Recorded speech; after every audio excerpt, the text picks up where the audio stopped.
নমস্কার। গল্পের জলসা by poly channel থেকে আমি আপনাদের জন্য একটি গল্প পরিবেশন করেছিলাম। তার নাম ভয়াল অরণ্যের অভিশাপ। আজ তার দ্বিতীয় পর্ব। যদি প্রথম পর্ব না শুনে থাকেন তাহলে পর্বটি প্লিজ শুনে নেবেন। ডেসক্রিপশনে লিংক দেওয়া আছে। অরণ্য থেকে ফিরে আসার পর সবাই মনে করেছিল সব শেষ হয়ে গেছে, কিন্তু রুদ্র বদলে গিয়েছিল। সে আগের মতন হাসতো না, কথা বলতো না, সারাদিন এক দৃষ্টিতে কিছু একটা ভাবতো। অর্ণব, তন্ময় আর নীরা প্রথমে ভেবেছিল ভয়ের ধাক্কা কাটাতে সময় লাগবে, কিন্তু সময় যত গড়াতে লাগলো ততই রুদ্রের আচরণ অস্বাভাবিক হয়ে উঠল। এক রাতে নীরা স্বপ্ন দেখল একটা কালো ছায়ামূর্তি রুদ্রের মাথার উপর দাঁড়িয়ে আছে।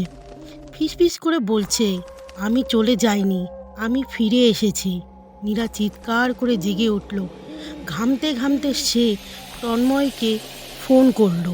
তন্ময়, আমি খারাপ কিছু অনুভব করছি, আমাদের আবার রুদ্রের কাছে যেতে হবে। তারা দুজন যখন রুদ্রের বাড়িতে পৌঁছালো তখন দরজা খোলা ছিল। ভিতরে ঢুকতেই দেখতে পেল রুদ্রের পুরনো ঘর। এলোমেলো দেয়ালের বড় বড় নখের আঁচড়ের দাগ। রুদ্র বসেছিল জানালার পাশে, শূন্য দৃষ্টিতে বাইরে তাকিয়ে। নীরা ডাক দিল, রুদ্র, কিন্তু সে কোনো সাড়া দিল না। তন্ময় তার কাঁধে হাত রাখতেই রুদ্র আচমকা পেছনে ঘুরে তাকালো। তার চোখ দুটো একেবারে কালো হয়ে গেছে, মুখে বিকৃত হাসি। ফিস ফিস করে বলল, তোমরা আমাকে ডেকেছিলে, আমি এসেছি। তার কণ্ঠ সেই নারীর কণ্ঠের মতো শোনাচ্ছিল। অর্ণব এসে যোগ দিতেই রুদ্র ধপ করে মাটিতে লুটিয়ে পড়ল। সবাই মিলে তাকে বিছানায় শুইয়ে দিল। রুদ্র ফিসফিস করে কেবল একটা কথা বলেছিল, সে আছে, সে আমাদের ছাড়বে না। তারা বুঝতে পারল নীলা পুরোপুরি মুক্তি পায়নি। তন্ময় বলল, আমাদের আবার অরণ্যে যেতে হবে, নইলে রুদ্রের অবস্থা আরও খারাপ হবে। তারা চারজন আবার সেই অভিশপ্ত অরণ্যে গেল, কিন্তু এবার সব কিছু আরও ভয়ঙ্কর মনে হচ্ছিল। বাতাস থমথমে, চারিদিক নিস্তব্ধ। আগের মতো হাহাকার এবার নেই, বরং মনে হচ্ছিল কেউ ওদের জন্য অপেক্ষা করছে। ঠিক যেখানে তারা নীলার সমাধি খুঁজে পেয়েছিল সেখানেই তারা ধূপ ধুনা জ্বালালো। হঠাৎ বাতাস হু হু করে বইতে লাগলো, গাছগুলো নড়ে উঠল, আর এক নারীর ছায়ামূর্তি আবছা হয়ে ভেসে উঠল। তোমরা ভুল করেছ, ফিসফিস করল সেই ছায়া, কিন্তু আমরা তো তোমার শান্তি কামনা করেছিলাম। কেঁপে উঠে বলল নীরা। শান্তি? ছায়াটা হাসল। আমি শান্তি চাইনি, আমি প্রতিশোধ চাই। চারপাশ কেঁপে উঠল। রুদ্র হঠাৎ উঠে দাঁড়ালো, তার চোখ কালো, ঠোঁটে হাসি। নীলা আমাকেই বেছে নিয়েছে, ফিসফিস করল সে। তার শরীর কাঁপতে শুরু করলো, যেন তার ভেতর দিয়ে অন্য কেউ কথা বলছে।